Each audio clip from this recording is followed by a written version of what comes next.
Jakarta, nggak terasa kita sudah berada di penghujung tahun 2020 ya. Tapi kita juga harus tetap ingat dan waspada bahwa COVID-19 masih ada di sekitar kita. Di episode Ngobrolin COVID-19 kali ini kita bakal bahas tentang antisipasi klaster pergantian tahun. Karena nggak dipungkiri, pasti masih ada nih di antara kita yang pengen liburan akhir tahun bersama keluarga. Kenapa sih harus diantisipasi klaster pergantian tahun ini? Simak ulasan selengkapnya.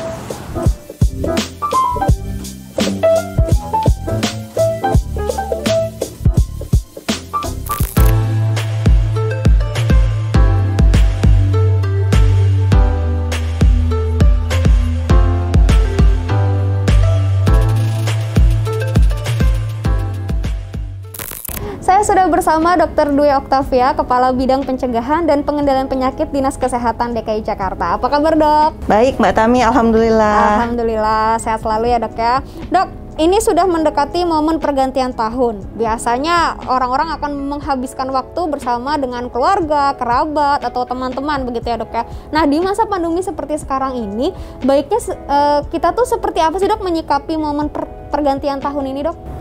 Oke, terima kasih Mbak Tami. Jadi memang sebentar lagi kita menghadapi beberapa momen yang bisa membuat kita berkesempatan untuk liburan, pergantian tahun dan sebagainya. Tapi mesti diingat bahwa kita saat ini masih dalam kondisi pandemi COVID, artinya penyakitnya masih ada di sekitar kita.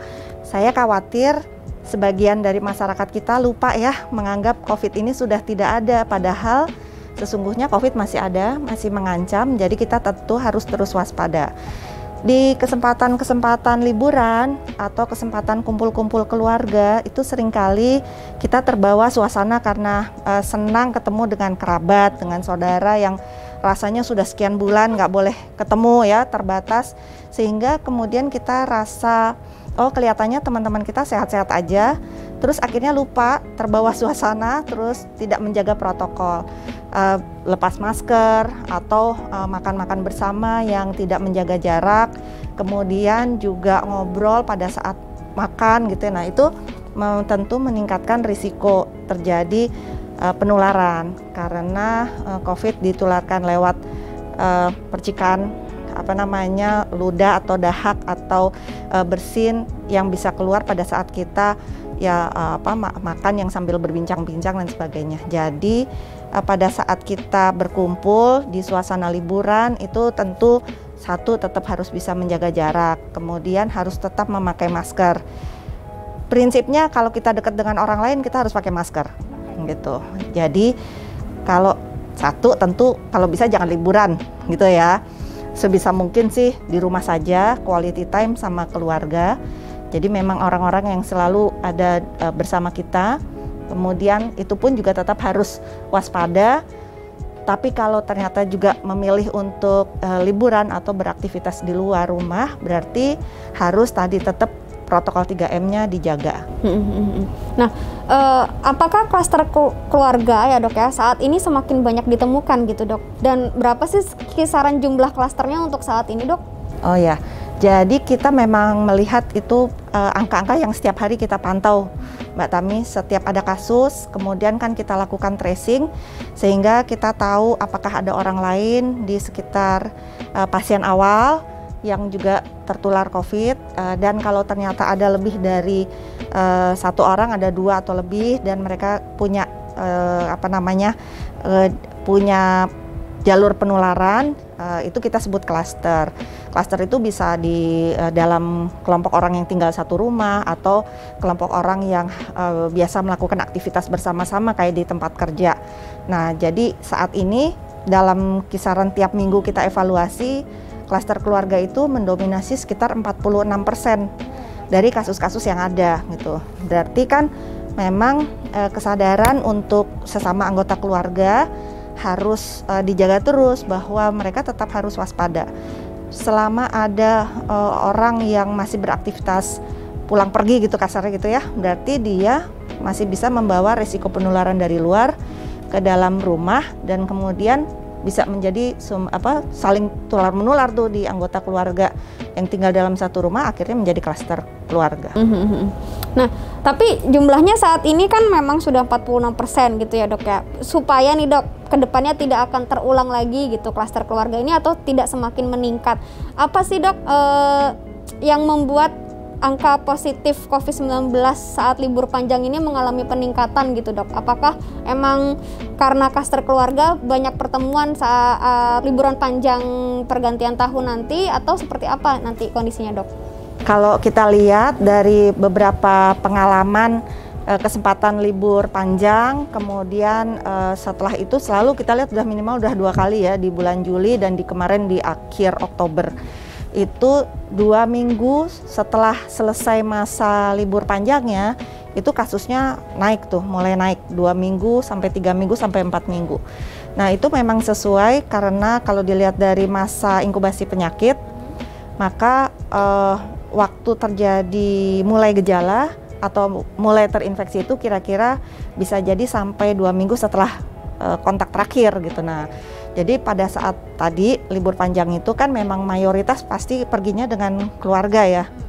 Itu dalam satu kendaraan jangka waktu lama, terus kemudian mungkin ada anggota keluarga lain yang juga ikut dalam momentum itu sehingga lebih banyak orang yang beraktivitas sama-sama, kemudian kesempatan-kesempatannya mungkin berkunjung ke tempat-tempat yang tertutup atau kemudian mengunjungi saudara yang tempat tinggalnya terpisah gitu ya, berkunjung ke pulang kampung atau apa. Nah itu sebenarnya juga menjadi momentum baik kita yang menularkan atau kita yang ketularan dari tempat yang kita kunjungin atau orang lain yang tempat kita kunjungin. Nah itu kejadiannya seperti itu. Makanya jadi selama liburan itu setiap anggota keluarga tetap harus taat protokol 3M dan menjaga ya, pakai maskernya ya, jaga jaraknya, dan harus rajin cuci tangannya. Nah, ada juga nih dok di masa pandemi seperti ini, mungkin sebagian dari warga Jakarta juga bingung gitu ya dok ya, kalau misalnya sebenarnya dalam hati pengennya menolak aja gitu orang yang datang, atau kita sebenarnya pengen sungkan gitu untuk datang ke suatu acara padahal kita tahu bahwa itu resiko tertularnya besar. Ada nggak sih dok tips etika di masa pandemi yang bisa diterapkan oleh warga Jakarta, kita kalau misalnya kita ini pengen menolak atau ingin sungkan tidak mau datang ke suatu acara supaya tidak tertular COVID-19 ini dok?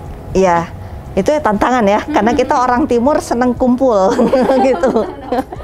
Jadi kita ya di satu sisi itu sebenarnya juga bisa kita lihat sebagai sebuah dukungan buat kita, dalam arti bisa saling mengingatkan karena keluarganya banyak gitu ya. Nah, yang perlu memang gimana caranya bicara supaya orang nggak tersinggung.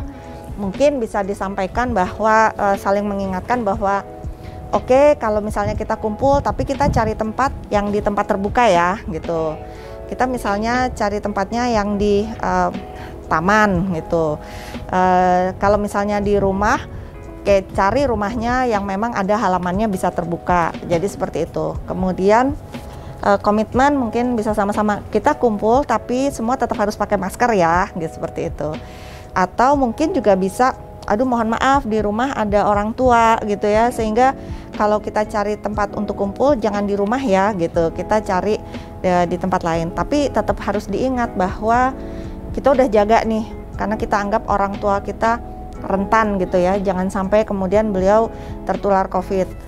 Tapi kita yang beraktivitas ini lupa bahwa kita bisa jadi pembawa nih gitu ya. Kita tertular dari orang lain karena kita masih beraktivitas keluar. Terus kemudian tanpa kita sadari kita positif, kita nularin ke orang tua. Nah itu biasanya jalurnya gitu. Jadi memang harus kita sama-sama bisa menyampaikan dengan baik ya, bahwa kita berusaha sebisa mungkin kita pilih tempatnya yang terbuka. Atau kalau misalnya, mohon maaf ya saya misalnya nggak bisa datang karena memang membatasi untuk bisa ketemu orang banyak gitu. Saya rasa sih pada saat ini orang lebih maklum ya, kalau misalnya kita, mohon maaf ya kita nggak bisa join gitu ya, sama-sama harus bisa nerima ya bahwa situasinya masih mengancam. Jadi ya tentu lebih baik kita mencegah supaya nggak tertular. Sudah cukup jelas ya warga Jakarta bagaimana kita mengantisipasi klaster pergantian tahun untuk di tahun ini, karena memang tahun ini berbeda dengan tahun-tahun sebelumnya. Kalau tahun sebelumnya mungkin kita bisa bebas saja begitu ya Dok untuk bertemu dengan kerabat, keluarga, bahkan teman-teman. Nah, untuk Anda yang ingin mengetahui perkembangan kasus dari COVID-19 di Jakarta dapat mengunjungi website kami di corona.jakarta.go.id. Saya juga tidak bosan mengingatkan semuanya untuk menerapkan 3M, memakai masker, mencuci tangan secara rutin, dan juga menjaga jarak. Terima kasih Dok untuk episode selanjutnya. Sampai jumpa. Gubernur Provinsi DKI Jakarta Anies Baswedan telah menerbitkan Ingup 64 tahun 2020 dan Sergup 17 tahun 2020 tentang pengendalian kegiatan masyarakat pada masa libur Natal dan pergantian tahun. Gubernur menyerukan setiap orang yang berada di DKI Jakarta pada tanggal 18 Desember 2020 sampai 8 Januari 2021 untuk memprioritaskan berada di rumah, kecuali untuk kegiatan mendasar dan mendesak.